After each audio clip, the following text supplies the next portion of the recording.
Boa noite a todos. Eu me chamo Klinger Souto, sou trabalhador espírita da Casa de Assistência Fraterna Recanto da Paz. E foi com muito orgulho, muita honra que eu recebi o convite para que eu estivesse hoje aqui, junto de vocês, junto dos nossos amigos desencarnados, para falar um pouquinho sobre os ensinamentos de Jesus. Nosso tema de hoje está inserido no livro O Evangelho segundo o Espiritismo. Então sempre é um prazer, uma alegria muito grande falar sobre algum tema, sobre algum tópico deste livro maravilhoso. Mas inicialmente eu queria fazer a nossa prece inicial em forma de uma mensagem, em forma de uma história, para que nós pudéssemos começar a refletir sobre o que vamos conversar durante a noite de hoje. E a nossa reflexão começa com um pai que desejava muito que o seu filho tivesse a seguinte resposta: qual o caminho da felicidade? Qual o segredo da felicidade? E ele descobriu que numa cidade distante havia um homem bastante sábio que teria essa resposta. E para lá enviou seu filho, que viajou por 40 dias, 40 noites no deserto, até chegar numa cidade pequena, mas que tinha um suntuoso palácio. E lá residia esse sábio. Esse jovem adentrou o palácio, viu uma multidão, muitas pessoas dentro do palácio, havia uma festa nesse dia, banda de música tocando, um banquete com comidas regionais e internacionais de vários países. E esse jovem viu aquela multidão de pessoas que aguardavam para falar com o sábio homem, entrou na fila e após algumas horas conseguiu falar, disse o motivo da sua ida até aquele lugar e o homem sábio disse para ele o seguinte: olha, você viu que tem muita gente no meu palácio hoje, muita gente querendo falar comigo. Eu vou conversar com você, mas faça o seguinte: enquanto eu converso com essas pessoas, eu queria que você desse uma volta, fizesse um tour no meu palácio para conhecer. Você vai ver coisas belíssimas. Você volta daqui a umas 2 horas, é o tempo, o meu palácio é muito grande, vai levar para você conhecer todo o palácio. Mas eu quero lhe pedir um favor. Eu quero que você faça esse tour com uma colher e eu vou pingar 2 gotas de óleo dessa colher. Eu queria que quando você retornasse, essas 2 gotas de óleo ainda tivessem na colher, você não derramasse essas gotas. E assim o jovem fez. Após 2 horas retornou. E o homem sábio perguntou: bom, você viu as obras que eu tenho de arte? Você viu os maravilhosos livros que eu tenho? Viu o jardim que eu contratei o mago dos jardins? Ele levou 10 anos para construir esse jardim. Você viu as pinturas que eu tenho? A localização do palácio, próximo das colinas? E o jovem, meio envergonhado, olhando para o sábio, disse assim: o senhor me perdoe, mas eu estava tão preocupado em não derramar as 2 gotas de óleo que eu acabei não vendo nada do que o senhor está me falando. E aí o homem disse: olha, vai aqui a nossa primeira lição para o segredo da felicidade. Você, para conhecer um homem, uma pessoa, você precisa conhecer a casa dessa pessoa. Então eu vou pedir que você retorne, preste atenção em tudo que eu lhe falei e volte aqui depois do tour novamente. Bom, e assim o jovem fez. Passadas 2 horas ele retornou e dessa vez voltou maravilhado. E logo foi dizendo: olha, o seu palácio é belíssimo. Eu vi realmente as obras de arte, eu vi os arabescos, eu vi o jardim é belíssimo, a localização, as colinas, realmente um lugar privilegiado. Eu estou encantado com esse lugar. E o homem sábio, olhando para a colher, disse: e onde estão as gotas que estavam na colher? E muito envergonhado, esse rapaz disse: mestre, eu deixei cair, me desculpe, eu estava tão encantado com o seu palácio, com a beleza que eu deixei cair. E o homem sábio disse: bom, você veio aqui atrás do segredo da felicidade. E aqui eu vou lhe explicar. O segredo da felicidade hoje de um homem está no equilíbrio. Você conseguiu o equilíbrio, nem tanto está focado nas 2 gotas de óleo, que eram sua responsabilidade, nem tanto está focado apenas nas belezas naturais, nas coisas que lhe cercam.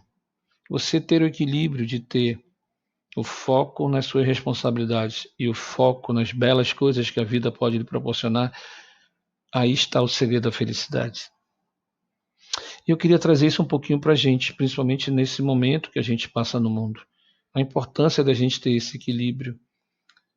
A gente muitas vezes está tão focado no nosso trabalho, nas nossas responsabilidades, nos nossos deveres, nas nossas reuniões, nos pagamentos, coisa bem material mesmo, que a gente esquece muitas vezes da nossa família, a gente esquece do lugar belíssimo que nós moramos, próximo da floresta, próximo da natureza, do pôr de sol maravilhoso que nós temos aqui, porque nós estamos tão focados nas nossas responsabilidades que a gente simplesmente esquece isso.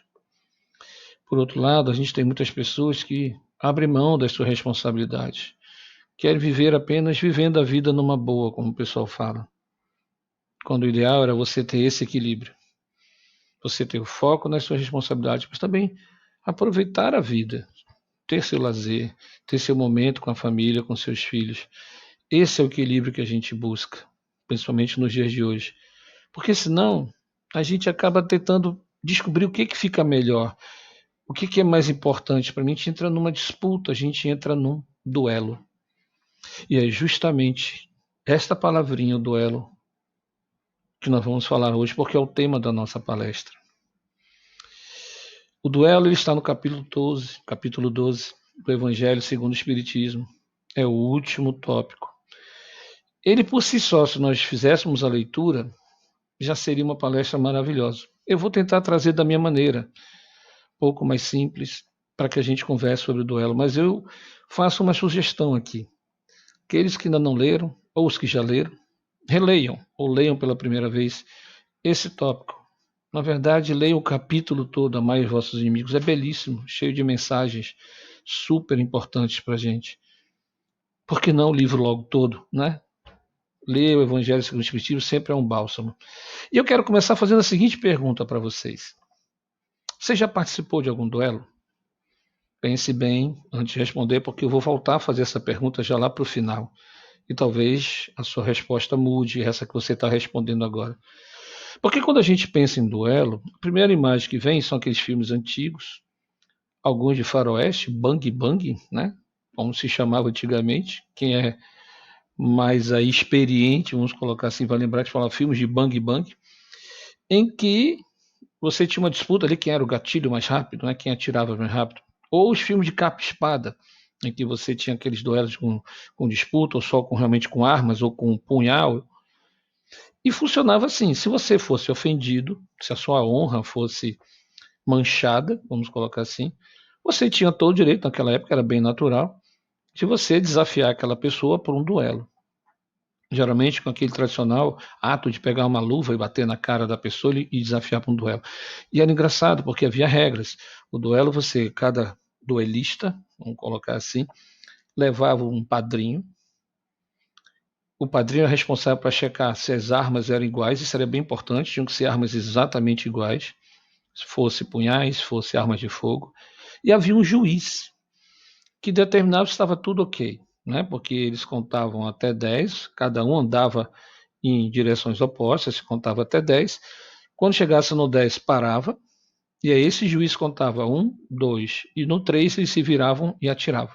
Aquele que atirasse mais rápido seria o vencedor. Porém, embora eu nunca tenha visto isso em nenhum filme, havia uma outra regrinha, que se um dos dois lados desistisse do duelo, era possível, além de um pedido de desculpas formal ali na frente, você tinha que lavrar um documento, né? E daí o juiz está lá, você escrevia um documento pedindo desculpas. E isso não era muito comum, porque imagine isso era um ato de covardia. Aquela pessoa talvez tivesse que mudar de cidade, porque ela seria taxada como covarde pro resto da vida, né? E outra coisa bem interessante dessa época é que esses duelos, na sua grande maioria, eles eram feitos por pessoas ricas, de famílias imponentes naquela época, né? Você não tinha muito duelos de pessoas de classe inferior. Geralmente eram de pessoas ricas. E aí nós vamos pensar o seguinte, naquela época, como é que Kardec tratou isso? Porque na época que Kardec escreveu o livro dos Espíritos, Os duelos ainda existiam, né? E por incrível que pareça, gente, eles deixaram de existir há pouco tempo. Até aqui no Uruguai, até a década de 80, em algumas províncias, os duelos ainda persistem, né? Eles existiram até os anos 80 e tem países, né, que ainda têm duelos. Isso ainda é permitido, né? É incrível, mas isso ainda é uma coisa que existe. E na época, quando Kardec, né, fez a codificação do Livro dos Espíritos, a codificação do Espiritismo, isso foi abordado no Livro dos Espíritos. Eu não vou falar assim as perguntas exatamente, mas ele começou a conversar com os espíritos sobre os duelos. E uma das perguntas foi se o duelo era considerado um caso de legítima de defesa, né, de legítima defesa. Era um caso nesse aspecto. E os espíritos falaram assim, não é legítima defesa, é homicídio, né? E é uma coisa bárbara, não é uma coisa que se possa aceitar, né? É uma coisa monstruosa, até eles usam bastante o termo, dizendo que era ridículo, né? Como os combates que antigamente nós tínhamos. E aí ele perguntou o seguinte: se tivesse um dos duelistas que não tivesse a mesma destreza do outro, né? Que não tivesse a mesma habilidade com armas ou com punhal, e mesmo sabendo disso, por causa da sua honra, né? De defender a sua honra, ele fosse para o duelo. Se isso poderia ser considerado uma fraqueza, se isso era aceitável, ele diz assim: olha, não, porque nesse caso aí isso é um suicídio. Se você sabe que o seu oponente é melhor e você vai para o duelo, você está praticamente se suicidando. E a pergunta que veio seguinte é bem legal, porque ele pergunta: e se os dois tivessem a mesma habilidade? Se fossem dois atiradores muito hábeis, ou lançadores de punhais também muito hábeis? Aí nesse caso ele dizia: é homicídio e suicídio, né? Porque na hora que você vai, você sabe que você pode estar tirando a vida do irmão, mas você também pode estar tirando a sua própria vida. E aí ele pergunta se isso não poderia, né, em momento algum, ser considerado realmente uma fraqueza, que isso não poderia ser visto com os olhos que aquela pessoa teve um momento de fraqueza. E eu vou pedir permissão para vocês que eu leia uma parte dessa resposta, porque ela é belíssima e eu acho que ela funciona até os dias de hoje muito bem. Ele diz assim: a pergunta, para vocês entenderem bem o contexto, é assim: mas não há casos em que a honra se encontra verdadeiramente empenhada, em que um recuo seria uma covardia? E a resposta ele fala: quando os homens forem melhores e mais avançados em moral, eles compreenderão que o verdadeiro ponto de honra está acima das paixões terrestres, e que não é matando ou se fazendo matar que se repara um erro. Há mais de grandeza e de verdadeira honra em se confessar culpado quando se errou, ou em perdoar quando se tem razão, e em todos os casos em desprezar os insultos que não podem nos atingir. Que bela lição, né? Então não é matando uma pessoa ou se fazendo matar, mas que tal o perdão, né? Que tal pedir perdão quando você reconhecer que errou? Que tal você aceitar o perdão quando você está com a razão? Então, assim, os duelos, embora, como a gente falou, eles ainda persistam, né, ainda existam em algumas civilizações, em alguns países civilizados, infelizmente, eles ainda são muito controversos. E, inclusive, no Espiritismo, né? Tem uma passagem do Chico Xavier muito bacana, em que um senhor, estudante, conhecido do Chico, era um estudante assíduo, né, do Espiritismo, da codificação, e um fã muito grande do Chico, que ia às suas palestras, numa das palestras, interpelou o Chico na saída, perguntando se o Chico, junto com Emmanuel, não poderiam fazer tipo uma revisão em alguns tópicos da codificação. O Chico desconversou, não deu muita bola, mas ele voltou a insistir várias vezes, e até que o Chico perguntou: mas olha, em que tópico assim? Me dê um exemplo. O que você acha que a gente poderia que está defasado? E aí ele fala justamente sobre duelo, por ser uma coisa muito antiga, que a gente não tem mais na atualidade. E aí o Chico, também vou pedir permissão para ler a resposta do Chico, quando ele pergunta se não poderia fazer essa revisão, porque o duelo, na opinião dessa pessoa, e que o Chico respeitava, porque ele era um estudante assíduo, muito árduo, do Espiritismo, do Kardecismo, ele diz assim: o duelo é atualíssimo, talvez não na forma de agressões físicas que o conhecíamos, mas por meio de insultos e violências mentais. E aí agora nós vamos trazer os duelos para os dias atuais. Vamos começar a pensar se realmente eles acabaram. Se eles não persistem ainda, por exemplo, dentro de nós, o que nós chamamos de duelos mentais, muitas vezes, quando nós duelamos com nós mesmos, quando estamos aqui pensando no mal de um irmão, desejando o mal desse irmão, se vamos fazer aquilo contra ele ou não, se vamos prejudicá-lo ou não, são duelos que nós tratamos o tempo todo no nosso interior. Duelamos em pensamento, enviamos energias negativas, muitas vezes até a gente tem duelos mentais tão violentos que pessoas chegam a desejar a morte de outras pessoas, né? Isso são coisas terríveis e são coisas atuais. A gente talvez conheça algumas pessoas, né, que passam por isso, mas em momento algum foi essa mensagem que Jesus tentou passar para a gente, né? A mensagem principal de Jesus foi que nós devêssemos amar os nossos, amar o próximo. E aí vem amar os nossos amigos, mas também os nossos inimigos. E é difícil, né? É muito difícil a gente pensar dessa forma quando alguém faz alguma coisa para a gente, quando alguém nos atinge, a gente não desejar o mal daquela pessoa, não querer o mal. A gente fala muito nesse capítulo sobre isso. E a gente começa a fazer coisas contra aquela pessoa, arquitetar. Aí entra a questão da vingança, você começa a arquitetar coisas para atingir aquela pessoa e esquece, né? Que pensando, duelando dessa maneira, você não está atingindo aquela pessoa, você está se atingindo. A principal pessoa que vai ser prejudicada seria você. O grande escritor inglês William Shakespeare tem uma frase que eu acho muito legal, que ele fala que você desejar o mal para uma pessoa é como você fosse beber um copo de veneno querendo que o outro morra. Quem vai beber o copo de veneno? É você. Então, desejar o mal tem essa força, você acaba trazendo prejuízo para você mesmo. Então, a nossa ideia, os ensinamentos que Jesus quis passar, é que a gente, pelo menos, não desejasse o mal. Que não houvesse esses duelos mentais querendo o mal da pessoa, desejando o mal da pessoa.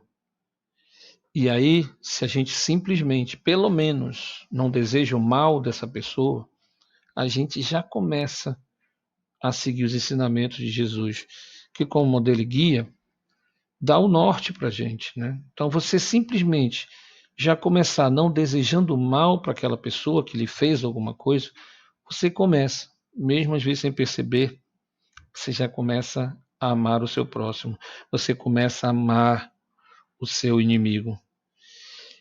E assim, eu acho engraçado, se a gente pensar que tudo que nós fazemos de errado, a gente sempre pede perdão a Deus. Mas quando alguém comete alguma coisa pra gente e pede perdão, é tão difícil a gente perdoar. Meu Deus, como a gente tem imensa dificuldade de perdoar as pessoas, né? E nas obras de Joana de Anjos, ela fala uma coisa que é muito bacana quando ela diz que o perdão, ele beneficia muito mais quem perdoa do que aquele que é perdoado, né? E isso aí está dentro da nossa doutrina espírita, né? Da nossa reforma. A gente começar a não desejar o mal para uma pessoa, começar a admitir o perdão como sendo uma coisa possível. Por que não? Por que eu não posso perdoar? Por que é tão difícil eu perdoar? A gente tem alguns dados bem importantes, bem legais, científicos, né? São dados científicos, isso é bem importante que a gente deixe aqui claro, não são coisas jogadas ao vento. Em que o perdão e a gratidão liberam dentro da gente hormônios que nos trazem extremo bem-estar. Em contrapartida, a raiva libera dentro da gente hormônios que normalmente são liberados em situações de perigo, de medo, como a adrenalina e o cortisol. Então, aquelas pessoas que gostam de malhar, fazer ginástica, musculação, naturalmente elas têm uma liberação da adrenalina para que você tenha os músculos mais enrijecidos. E quando você está em situações de extremo perigo, também essa adrenalina é liberada. Para que você, por exemplo, corra mais rápido. Pessoas conseguem pular um muro de tanto medo que estão. Só, gente, que quando a gente tem raiva, essa adrenalina também é liberada para dentro do nosso organismo, o cortisol. E essa adrenalina sendo liberada para a gente, ela pode trazer seríssimos problemas de saúde. Pressão arterial. E com o aumento da pressão arterial, a gente pode ter AVC, nós podemos ter infartos. O simples controle da raiva, assim a nossa tentativa de não sentir raiva, a gente não sentir a raiva, que seria o melhor, pode nos evitar seríssimos problemas. A gente tem alguns estudos de universidades famosas, como Harvard, dizendo que boa parte hoje dos cânceres que são diagnosticados provém de raiva.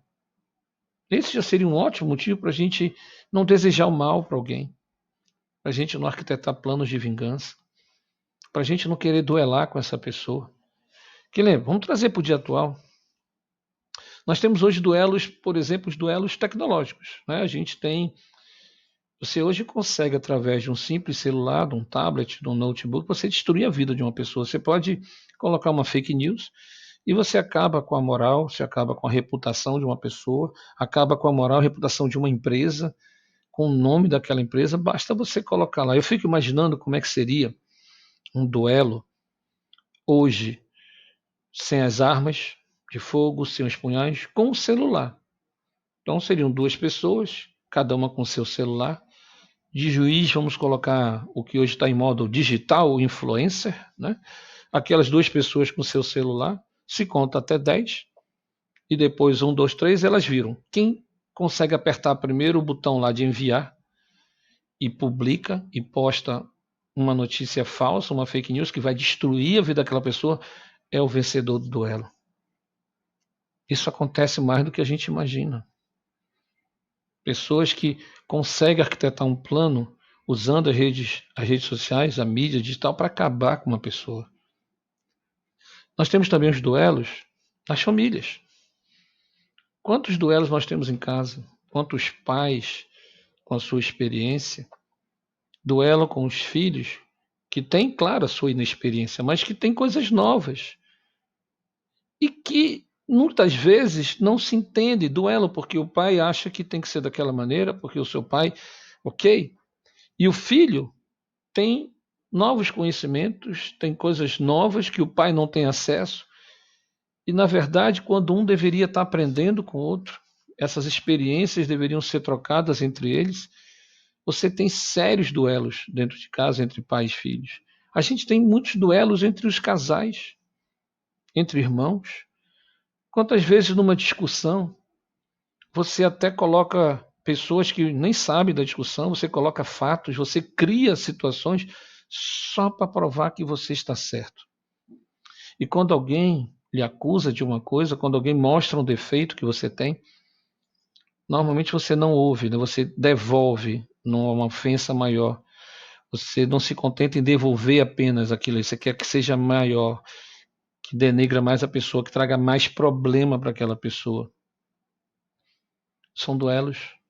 Duelos que travamos às vezes com nossas esposas, com nossos maridos, com nossos namorados, com nossos tios, com nossos irmãos, primos, na faculdade, com nossos colegas. Duelos que travamos no trabalho, quando temos uma disputa de um cargo, e fazemos às vezes de tudo para ter aquele cargo. Às vezes destruindo a vida de um outro colega que também talvez tivesse a mesma chance que nós temos. Duelos de aparência, duelos de você ter que comprar coisas que você às vezes não tem condições só para ostentar, só para não parecer inferior à sua amiga, ao seu amigo, que está numa posição social às vezes melhor que a sua. E aí eu volto a fazer aquela pergunta do início. Você já participou de um duelo? Eu acho que nós participamos de duelos todos os dias. Todos os dias nós passamos de duelos.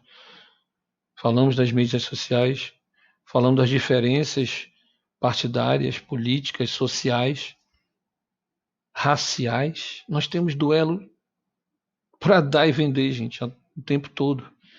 Infelizmente, eles não têm mais aquela, não diria pompa, mas aquela estrutura antiga, né? Mas vejam, naquela época, talvez, eles fossem mais estruturados, eles tinham uma norma, eles tinham uma ética, tinham conduta, né? Você tinha um regulamento, você tinha que dar tantos passos, as armas tinham que ser iguais. Hoje não. A gente duela com as armas que a gente tem, muitas vezes causando seríssimos problemas, machucando muitas pessoas. Então, que essa noite de hoje, que esse nosso tema possa trazer muitas reflexões, para que você não seja um duelista, para que você reflita antes de entrar no duelo. Seja um duelo com você mesmo, seja na sua família, seja no seu trabalho, seja no seu lar, né? Seja com as pessoas que te cercam, seus amigos. Que a gente possa pensar muito nos ensinamentos de Jesus. Vocês já pensaram por quantas humilhações Jesus passou se ele fosse entrar em duelos? Então, sempre que isso a doutrina espírita me trouxe muito legal. Sempre que eu tenho um problema, sempre que eu estou indeciso, sempre que eu preciso resolver uma coisa, falo isso, não falo aquilo, eu sempre pergunto o que Jesus faria naquele momento. E a resposta sempre vem para mim da maneira mais clara, com amor. Que eu procure resolver aquilo com esse amor amplo que Jesus ensinou tanto para a gente. A gente está chegando perto do final da nossa palestra e eu vou encerrar assim como eu fiz no início, com uma outra história. Vai ser a nossa prece final, nossa mensagem final de reflexão, como vocês quiserem chamar. É uma história muito legal, porque ela conta de uma garota que morava no alto de uma montanha. Na verdade, ela trabalhava numa casa que ficava no alto da montanha. E todo dia, ela tinha que descer a montanha para pegar água. Então, ela levava 2 baldes e uma vara de bambu. Né? Aqueles que conhecem bem um bambu, além dele crescer bastante, ele é flexível, mas ele é muito duro de quebrar. Então ela botava, na hora de subir, né, a montanha com os baldes, um balde em cada lado, a vara de bambu, e ela subia com os 2 baldes de água. Passado algum tempo, um dos baldes apresentou uma pequena rachadura. Ela olhou, viu que tinha rachadura e, ok, descia, colocava água e subia. Passado alguns anos, essa rachadura foi aumentando e parte da água nesse balde que chegava, que era para chegar até a casa, ficava pelo meio do caminho. E isso começou a trazer um sério problema para esse balde. Ele começou a se sentir mal, porque ele via o irmão dele lá imponente, rígido, sem uma rachadura, carregando 100% da água, e ele, boa parte da água, ele perdia no caminho. Até que depois de algum tempo, ele se sentindo tão mal com isso, ele chegou para a menina e falou assim: olha, eu estou me sentindo muito mal, estou me sentindo frustrado, estou me sentindo inútil, porque com essa rachadura, boa parte da água que eu carrego, eu vejo o meu irmão, ele está rígido ali, sem nenhuma rachadura, então isso está me fazendo muito mal. Eu estou com sérias dificuldades. Eu me sinto mal de olhar para você, de tentar lhe ajudar. E a menina virou para ele e falou assim: olha, eu queria que dessa vez, quando nós subíssemos agora, você prestasse atenção no caminho. Olhe para o caminho. E pela primeira vez, nesses anos todos, o balde resolveu olhar para fora, não para o interior dele, não para as rachaduras que ele tinha. E quando ele olhou pelo caminho, do lado dele, ele viu que tinha um caminho de flores, de plantas, de árvores lindíssimas. Enquanto que do lado do irmão dele, que era rígido, imponente, não havia flores alguma. Quando chegou lá em cima, a garota perguntou para ele assim: você viu as flores no caminho? Elas estão apenas do seu lado. Lindas, lindas flores. Todas as vezes que você subia derramando água, na verdade, você estava aguando, você estava regando essas flores que foram crescendo, essas plantas que foram crescendo também. E você fez esse caminho lindíssimo. Se você não fosse exatamente do jeito que você é, se você não tivesse essas rachaduras, esse caminho não estaria assim tão bonito. O balde parou, pensou, entendeu tudo que ela tinha dito. Ele se encheu de alegria e toda a sua tristeza acabou ali. Porque ele entendeu que o que ele achava um defeito, né, que eram as rachaduras, na verdade era uma bênção para as flores e as plantas que estavam no caminho. E aí a nossa reflexão para a gente perceber meus amigos, minhas amigas, meus irmãos e minhas irmãs, que nós somos únicos. Cada um de nós é único. Todos nós temos defeitos, ninguém é perfeito. Somos espíritos imperfeitos. Mas são esses pequenos defeitos que nos fazem ser o que somos. Vamos observar, por exemplo, as borboletas. Elas têm asas belíssimas, mas elas não conseguem ver a cor da asa delas. Nós conseguimos ver o quanto a asa de uma borboleta é linda. E talvez seja esse o problema. Você seja talvez um pouquinho borboleta. Você talvez não consiga enxergar o quanto você é bonito, o quanto você é especial, o quanto você é único, o quanto você é uma combinação única no universo. Que ninguém vai ser exatamente como você é. Porque você exatamente também jamais vai poder ser igual a outra pessoa. Porque somos únicos. Nós temos dores diferentes, temos amores diferentes no nosso coração. E no momento, você que está nesse momento, com a vida atribulada, cheio de dúvidas, cheio de pensamentos negativos, sentindo às vezes até pena de você, entenda que você é único e que se esses defeitos podem estar a seu favor. Não se amargure, se vanglorie de tudo que você fez na vida, dê valor a cada coisinha mínima que você acha que você fez na vida. Esse, gente, vai ser sempre o seu superpoder. Você entender que seus defeitos podem, às vezes, trazer grandes benefícios e gerar grandes oportunidades de crescimento para vocês. Que essa nossa história, nossa reflexão em forma de prece possa trazer a todos vocês, meus amigos, muita paz, muito amor e muita gratidão. Que assim seja.